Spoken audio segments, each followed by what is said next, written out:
नमस्कार दोस्तों, स्वागत है आपका अपना यूट्यूब चैनल टुडे एग्जाम पर। दोस्तों आज है आपका 13 जनवरी 2023 और आज आपका एसएससी जीडी का एग्जाम था। चतुर्थ शिफ्ट का भी एग्जाम समाप्त हो चुका है। चतुर्थ शिफ्ट के एग्जाम में जीके और हिंदी के सेक्शन से जो भी प्रश्न पूछे गए सभी प्रश्नों को लेकर आ गए हैं। सभी प्रश्न 100% ओरिजिनल है। दोस्तों यहाँ पर जो करंट अफेयर हमने अपने तरफ से इम्पोर्टेंट सजेस्ट किया वहाँ से करंट अफेयर डायरेक्ट हूबहू छपा है, जैसा कि आप पहला ही प्रश्न देख रहे हैं। तो दोस्तों आप प्रैक्टिस सेट जो हमारे चैनल पे 12 प्रैक्टिस सेट का वीडियो है जो एग्जाम शुरू होने से पहले हमने आपको प्रोवाइड कराया था, वो जरूर देख लें, आपको बहुत काम आने वाला है। ठीक है, चलिए दोस्तों शुरू करते हैं।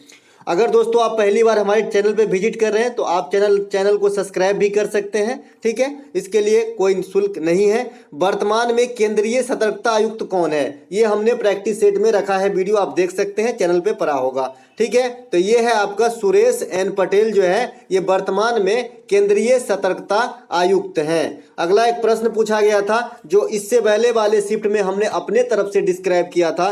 6 से 14 वर्ष तक के बच्चों के लिए निःशुल्क शिक्षा का प्रावधान कब जोड़ा गया था? मैंने कहा 2002 में जोड़ा गया था। और ये संविधान संशोधन अगर आपसे कोई पूछता है तो ये 86वां संविधान संशोधन था। ठीक है, इसी के तहत जो है एक मौलिक कर्तव्य भी बढ़ जाती है। 10 से मौलिक कर्तव्य 1 बढ़ जाती है तो 11 हो जाती है। शिक्षा का अधिकार तो मौलिक अधिकार है ही, साथ ही साथ 6 से 14 वर्ष तक के बच्चों को निःशुल्क शिक्षा दिलाने का काम माता पिता का परम कर्तव्य है। तो ये भी एक मौलिक कर्तव्य के अंदर ऐड किया गया। इसे कब से लागू किया गया? तो इसे 2009 में एक एक्ट पारित करके 2010 से निःशुल्क शिक्षा की बात जो है लागू है इंडिया के अंदर। अगला एक प्रश्न पूछा गया था, आत्महत्या की थैली किसे कहा जाता है? देखिए दोस्तों, मैं इसमें कोई भी एक्स्ट्रा फैक्ट नहीं रखा हूं, क्योंकि इससे पहले जो वीडियो हमने बनाए हैं उसमें मेट्रोकॉन्ड्रिया में ये अपना पूछा था कि मेट्रोकॉन्ड्रिया में क्या नहीं पाया जाता है, वहां पे हम इनके जड़ से जमीन तक सब खोद डाले थे। तो इसीलिए मैं यहाँ पे एक्स्ट्रा फैक्ट नहीं रखा, क्योंकि आप पीडीएफ एक साथ नहीं लेंगे तो बार बार एक ही चीज टाइप करने में सही नहीं रहेगा। मैं आपको बता दूं, आत्महत्या की थैली कहा जाता है आपको लाइसोसोम को। किसे कहा जाता है? लाइसोसोम को। इसके बारे में हमने क्या बताया था कि ये हार्पिक का काम करता है सेल के अंदर। हार्पिक मतलब जर्म्स वगैरह को साफ करने का काम। जब हमें कहीं चोट लग जाता है तो यहाँ पे जैसे मान लीजिए कि दाग लग गया, तब अंदर का जो कुछ सेल मरा तो वहां पे मर के पड़ा रहा, अब इसे साफ कौन करेगा? तो ये काम करता है लाइसोसोम। इसे आत्महत्या की थैली भी कहा जाता है। मेट्रोकॉन्ड्रिया को कोशिका का पावर हाउस कहा जाता है। राइबोसोम को कोशिका की प्रोटीन की फैक्ट्री कहा जाता है। लीवर को केमिकल का फैक्ट्री कहा जाता है। लीवर के बारे में बताया था कि ये सबसे बड़ी ग्लैंड है, ग्रंथि है आपका शरीर के अंदर। तो ये बात भी ध्यान रखना है, छपेगी। एक प्रश्न यहां से पूछा गया था, भारत में दूसरा सबसे ऊंचा बांध कौन सा है? देखिए एमटीएस में सेम स्टाइल में क्वेश्चन पूछा गया था और यहां भी सेम स्टाइल में क्वेश्चन पूछा गया है। भारत में दूसरा सबसे ऊंचा बांध कौन सा है? देखिए भारत में दूसरा जो सबसे ऊंचा बांध है ये आपका भाखड़ा नांगल बांध है। ये किस नदी पर है कोई पूछ ले आपसे तो सतलज नदी पर है। किस नदी पर है? सतलज नदी पे है। कहां पर है? पंजाब के साथ साथ हिमाचल प्रदेश के कुछ एरिया तक फैला हुआ है। ठीक है, भाखड़ा नांगल बांध जो है ये किस नदी पे है? तो सतलज नदी पे है। अगर आपसे कोई पूछ ले कि भारत का सबसे ऊंचा गुरुत्वीय बांध कौन सा है, तो सबसे ऊंचा गुरुत्वीय बांध जो है, ग्रेविटेशनल बांध जो है, ये आपका भाखड़ा नांगल बांध ही हो जाएगा। भारत का सबसे ऊंचा बांध आम वे में पूछे तो टिहरी बांध हो जाएगा। ये कहां पे है? ये उत्तराखंड में है। अगर आपसे कोई पूछे कि टिहरी बांध परियोजना किस नदी पर है, तो भागीरथी और भिलांगना के संगम पर उत्तराखंड में स्थित है, जो भारत का सबसे ऊंचा बांध भी है। गुरुत्वीय बांध कहेगा तो भाखड़ा। एक एक बात स्पष्ट करते चलिए दोस्तों, एसएससी जीडी की एग्जाम ही क्यों, आप कोई भी एग्जाम जो है यूं निकाल सकते हैं अगर आप कंसेप्ट क्लियर करके पढ़ते हैं जीके को। तो टिहरी बांध भागीरथ और भिलांगना संगम है। हीराकुंड बांध किस नदी पे है? तो महानदी पे। कहां पर है? ओडिशा के अंदर है।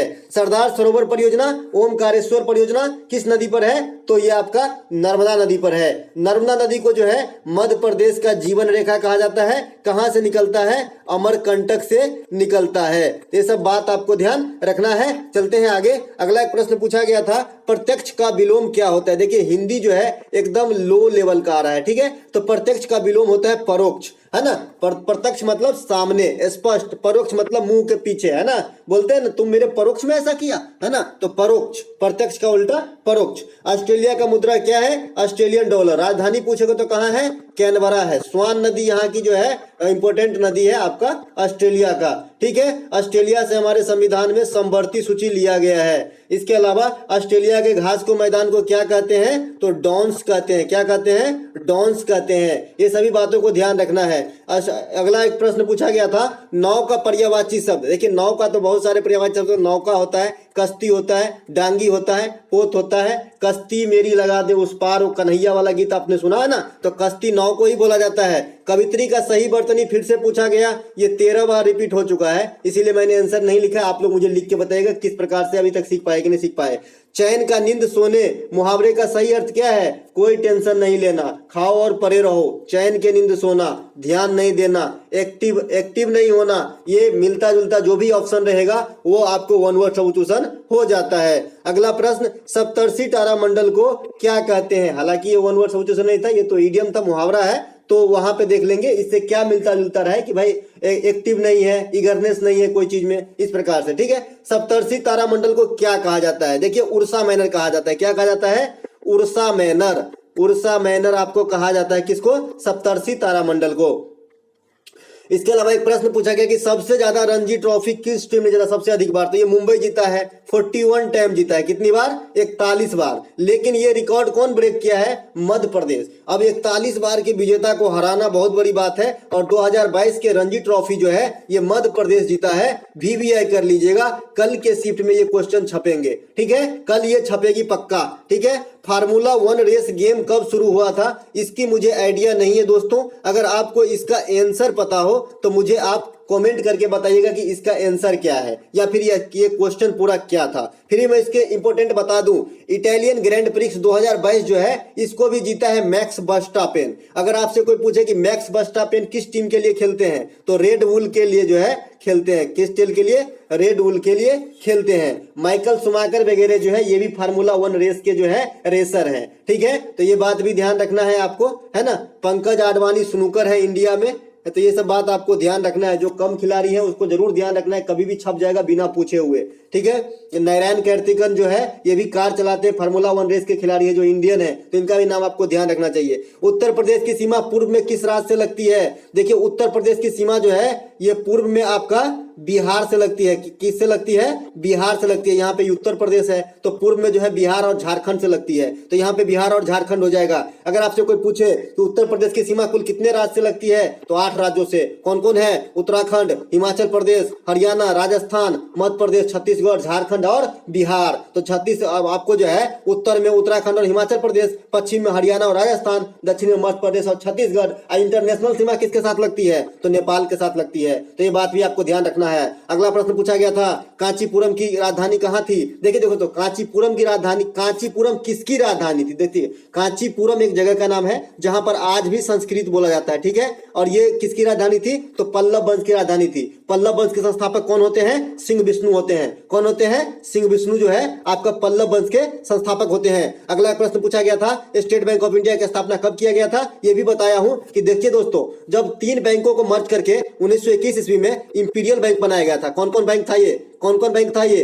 Bank of Calcutta, bank of Madras और बैंक ऑफ बम्बई। इन तीनों को मिला के 1921 में इंपीरियल बैंक ऑफ इंडिया बनाया गया। इसी इंपीरियल बैंक ऑफ इंडिया का नाम बदल के 1955 में स्टेट बैंक ऑफ इंडिया कर दिया गया। बस समझ में आया? 3 बैंक पहले जो था, bank of Calcutta, bank of Madras और बैंक ऑफ मुंबई, इन तीनों को जो है मर्ज करके इंपीरियल बैंक ऑफ इंडिया बनाया गया 1921 में। 1921 के बाद 1955 में इसी बैंक को मर्ज करके स्टेट बैंक ऑफ इंडिया बना दिया गया, ठीक है। स्टेट बैंक ऑफ इंडिया के बारे में क्या और जानते हैं? ये इंडिया का सार्वजनिक क्षेत्र के सबसे बड़े बैंक है। वर्तमान में सबसे अधिक शाखा के साथ सबसे बड़े बैंक जो है आपका एसबीआई है। एसबीआई का चीफ कौन है? दिनेश खारा है। कौन है? दिनेश खारा है। एसबीआई की जो आपका ये क्या बोलते हैं इसको, एसबीआई का जो अन्य ब्रांच थे बहुत सारे, जो अन्य भी, जैसे State Bank of Patiala and Sindh Bank, ये सब वगैरह को बंद करने के बाद आजकल जो है इंडिया में सार्वजनिक क्षेत्र के कुल कितने बैंक बचे हैं? तो 12 बैंक बचे हैं। अधिकांश बैंक का जो है 2020 के अंदर विलय हो गया था। दूसरा स्थान अगर सबसे बड़े बैंक के में बात करें तो पीएनबी का हो जाएगा, ठीक है।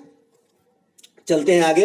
भारत का केंद्रीय बैंक जो है आपका आरबीआई है। आरबीआई को बैंकों का बैंक, अंतिम ऋणदाता बैंक कहा जाता है। तो दोस्तों ये था आज के जो है चौथा शिफ्ट का एनालिसिस वाली वीडियो जीके और हिंदी के जो भी प्रश्न प्राप्त हुए सभी प्रश्नों को लेकर आए। अगर आपको अच्छा लगा तो लाइक कीजिएगा और ये पीडीएफ आप टेलीग्राम से ले सकते हैं। और दोस्तों इसके साथ मिलेंगे हम एक कंबाइंड वीडियो, आज के दिन में जो पूरे दिन में जीडी में पूछा गया प्रश्न एक कंबाइंड वीडियो के साथ, उसके बाद हम मिलेंगे मैथ के वीडियो के साथ और कल सवेरे मिलेंगे हम पंचवर्षीय योजना वाली वीडियो के साथ। तब तक के लिए जय हिंद।